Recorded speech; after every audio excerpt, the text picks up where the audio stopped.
Why does your scanner show the P0418 engine code? What does it mean? P0418 is a diagnostic trouble code for secondary air injection system relay, A circuit malfunction.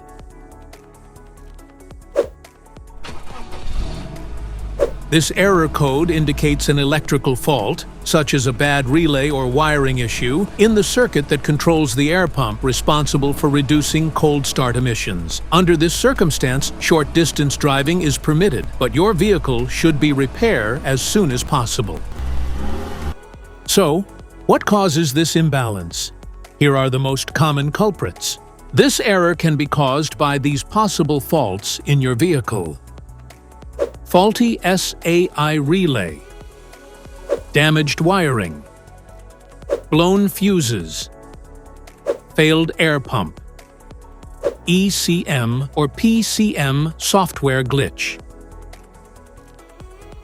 Each DTC code corresponds to a specific issue in your vehicle. This error code occurs in any OBD2-equipped vehicles, especially in those manufactured since 1996. And it is commonly found in vehicles like Toyota, Chevrolet, Volkswagen, Mercedes-Benz, and BMW. If you want to fix this error code, let us know in the comments section. We will definitely make the video on your demand. If you like this video, don't forget to subscribe to our channel. Thanks for watching.